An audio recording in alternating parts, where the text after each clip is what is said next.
Welcome to Physics Design. We come up with a new topic, an AC circuit containing pure capacitor. That means an AC circuit capacitor. Okay. That means an AC circuit containing only the capacitor, only and only capacitor. So circuit कैसा होने वाला है? This is the symbol of capacitor. आप ये करते आए हैं, ये सिंबल होता है हमारे पास कैपेसिटर का, राइट. उसमें हम AC सोर्स अप्लाई करेंगे and we are finding out the value of current again, right. जैसा कि हमने पिछली कहानी में किया था, सब वही होना है, बट यहाँ पे हमारा सोर्स क्या हो जाएगा? कैपेसिटर. ओके. अब कैपेसिटर के रिलेशन से पढ़ते हैं. Capacitor is nothing but it is a charge storage device. यही हम आज तक पढ़ते हैं, यही होता है हमारा कैपेसिटर. ओके. कैपेसिटर की प्रॉपर्टीज से शुरू करते हैं. सो और capacitor will be nothing but it store the charge. तो चार्ज से ही कहानी शुरू होगी. Q is equal to CV. या मैं स्मॉल से रिप्रेजेंट कर लूँ तो कोई प्रॉब्लम नहीं, बिल्कुल भी नहीं होनी चाहिए. दैट मीन्स V क्या होता है हमारा? Potential difference. Okay. That is equal to Q over C. होगा या नहीं होगा? Very simple as that. Okay. अगर मैं करंट के बारे में बात करूँ, करंट क्या होता है आपका? Flow of charges and flow of charges per unit time. That means dQ over dt. This will be your current. ये हमारा करंट होता है. सो in that case we are putting the value of Q here. Q is nothing but VC कह सकते हैं, या अगर मैं V ना लेकर, क्योंकि we are doing the AC circuit, so we are taking E here, so EC कर सकते हैं Q की value. so D over dt लिखने के बाद आप Q की वैल्यू क्या पुट कर देंगे यहाँ से? Q is equals to EC, या फिर मैं यहीं अगर रिप्लेस कर सकती हूँ तो C into E, कोई प्रॉब्लम नहीं होगी obviously. so it will be E into C. हमारे पास ये हो जाएगा EC. Okay. Now we have this value. अब E और C तो हमें कांस्टेंट नजर आ रहा है. व्हाट अबाउट E हम according to the AC circuit करेंगे. AC ऑल्टरनेटिंग करंट के अकॉर्डिंग हमारा जो है वोल्टेज भी क्या होती है? ऑल्टरनेटिंग होती है. That is the form of E is equals to E0 exponential J omega T. इस फॉर्म का हम अपना पोटेंशियल या EMF लेकर चलते हैं. So I is equals to D over dt. Putting this value in this equation, in first equation अगर मैं इसको कह लूँ तो इस इक्वेशन में पुट करेंगे. So we have E0, E की वैल्यू क्या आ जाएगी? E0 exponential J omega T into C. Okay. So क्योंकि C हमारा कांस्टेंट रहने वाला है, इसको हम C को बाहर ले सकते हैं, E0 को बाहर ले सकते हैं. सो D over dt of the only term exponential J omega T. अब भाई डेरिवेटिव करना तो बहुत मुश्किल बात तो है नहीं. सो होगा क्या? C E0, क्योंकि यहाँ पे हम इसका डेरिवेटिव कर रहे हैं. सो डेरिवेटिव में क्या होता है? इसका डेरिवेटिव क्या होगा? J ओमेगा एंगल के साथ, क्योंकि विद रिस्पेक्ट टू टी कर रहे हैं ना, and exponential J omega T. ये टर्म हमारी आ जाएगी यहाँ पे. Okay. So this is the derivation for the current. Okay. क्योंकि अभी ये हमारी सिंप्लीफाइड फॉर्म में नहीं है, तो इसको सिंप्लीफाइड फॉर्म में लाने की बिल्कुल कोशिश करेंगे. तो देखो J को बाहर ले लो, J E0. अब जो ये ओमेगा है और ये C है, इसको अगर मैं लिख सकूँ तो ऐसे लिख सकती हूँ 1 ओवर ओमेगा C. अभी मैं इसका कारण आपको बताऊंगी क्यों इसको हमने लिखा क्यों ऐसे, ठीक है. बाकी अभी के लिए सिर्फ इतना समझ लो.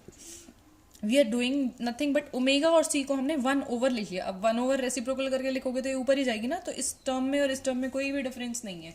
बोथ आर सेम टर्म्स, बस उसको लिखने का तरीका अलग है. लिखा क्यों है अलग तरीके से, ये अभी मैं आपको थोड़ी देर में बताऊंगी. थोड़ा सा सब्र मान के रखना. ओके. अब ये देखो भाई, हमारे पास ये है J की वैल्यू फाइंड आउट करेंगे, जैसे हमने पिछले डेरिवेशन में किया था, -J की वैल्यू फाइंड आउट करी थी. So J is nothing exponential iota pi by 2 की वैल्यू क्या होती है आपके पास? cos pi by 2 plus iota sine pi by 2. Okay. cos pi by 2 is 0 plus iota sine pi by 2 is 1. So we have iota. So the value of exponential iota pi by 2 is iota. So अगर मैं iota ना लिख के J लिख दूं तो कोई problem नहीं, बिल्कुल भी नहीं हो सकती है. J. सो J की वैल्यू क्या होगी? Exponential iota, sorry J pi by 2. J की वैल्यू यहाँ पे पुट करेंगे E0. J की वैल्यू पुट करिए एक्सपोनेंशियल J पाई बाई 2, और ये वाला एक्सपोनेंशियल साथ में J omega T over 1 upon omega C. ये वाली टर्म एज इट इज, इसके साथ हमने कुछ जस्टिस नहीं किया है अभी तक. Okay.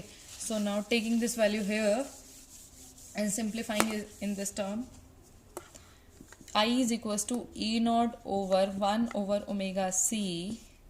bases are same, so J बाहर ले लिया, omega T plus pi by 2. अच्छा, थोड़ा सा अगर आप पढ़ पाए पिछले वाला लेक्चर अगर आप देख कर आ रहे हैं तो आपको जरूर पता चल रहा होगा, वहां आ रही थी term omega T minus pi by to, and here the term comes omega T plus pi by to. That means इस बार करंट लैग तो नहीं कर रहा है, ऑब्वियसली माइनस साइन नहीं है, यही भी हमें नहीं दिखाई दिया।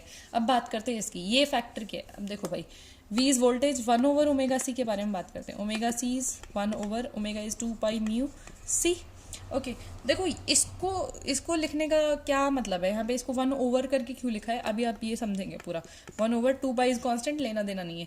इसकी वैल्यू फ्रीक्वेंसी क्या होता है, 1 over time period, so it's value will be 1 over time period. Second inverse मैं इसको बोल सकती हूँ, तो यहाँ पे 1 ओवर सेकेंड लिख के, या सेकेंड को मैं ऊपर पहुंचा दूँ, और सी क्या होता है हमारे पास, Q is equal to C V. That means C is nothing but Q over V, Q coulomb over voltage, coulomb over voltage, volt. Okay, यहाँ से अगर आप यूनिट निकालना चाहेंगे ना, और हमारे पास ये वाली टर्म यहाँ अगर मैं पुट कर दूँ, देखो E not over this term 1 over omega C, second volt over Coulomb.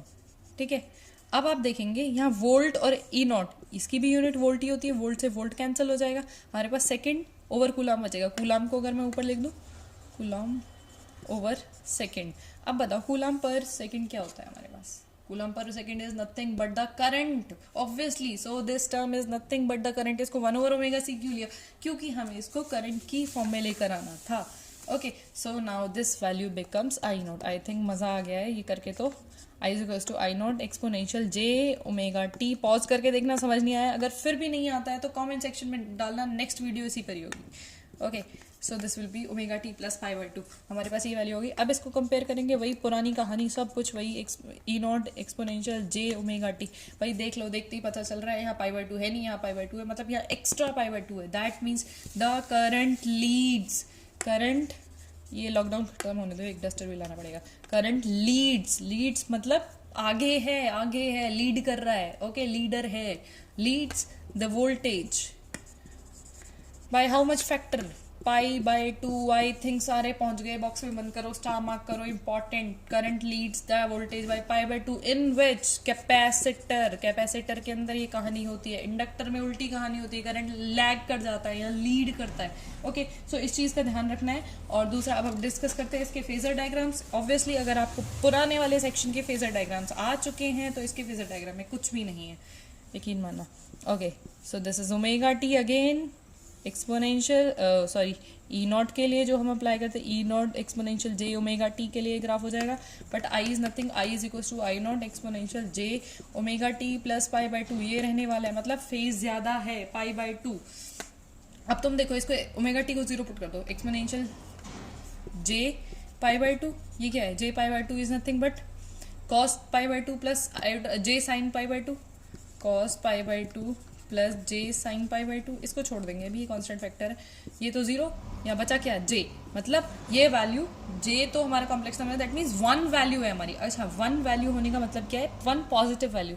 तो ये ग्राफ यहाँ से ना शुरू होके कुछ, क्योंकि ये तो 0 पे 0 दे रहा है ना, बट ये 0 पे 0 नहीं दे रहा है, ये कुछ पाई बाई 2 वैल्यू दे रहा है, या मैं कह सकती हूँ ये कुछ जे वैल्यू दे रहा है, 1 वैल्यू दे रहा है। ओके, सो यहाँ से अगर ग्राफ ड्रॉ करेंगे तो बिल्कुल सही होगा, क्योंकि यहाँ से हमारी ये कुछ वैल्यू यहाँ पे एग्जिस्ट कर रही है ना इसकी।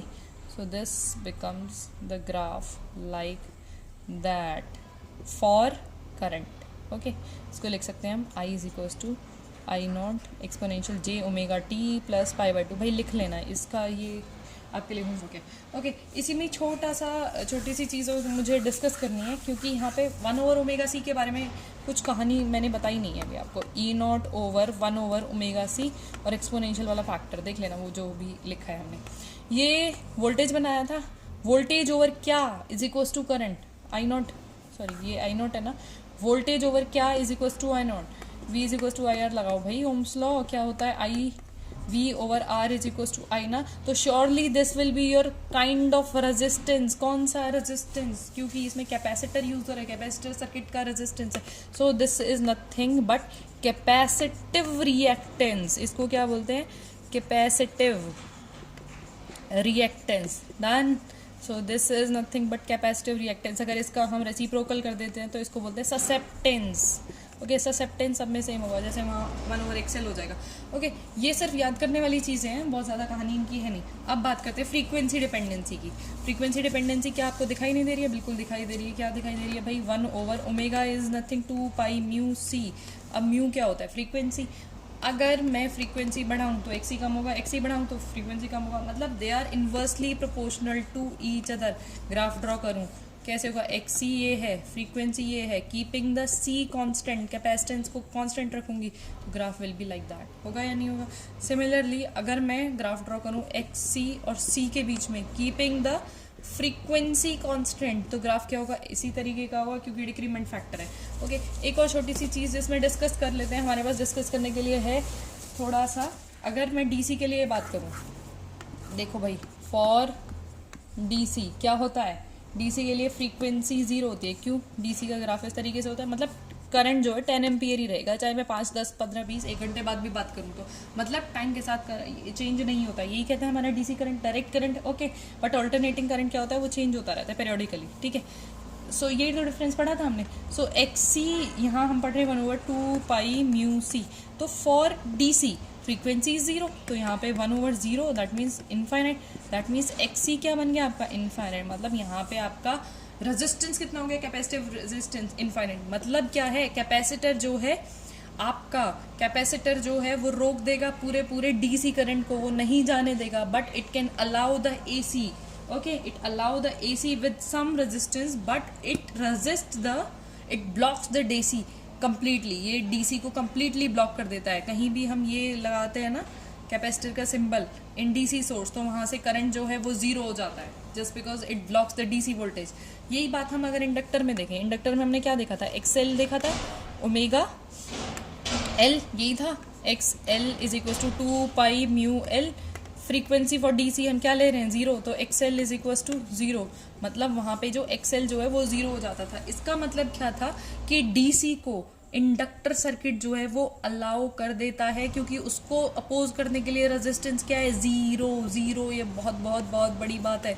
वहाँ पे रेजिस्टेंस, कौन सा रेजिस्टेंस भाई? इंडक्टिव रिएक्टेंस वाला रेजिस्टेंस जो है वो 0 है। वो डीसी को ब्लॉक नहीं कर रहा है हमारा कैपेसिटर, वो अलाउ कर रहा है, कंप्लीट अलाउ कर रहा है, कंप्लीट अलाउ। ये बात याद रख लेना, कंप्लीट अलाउ।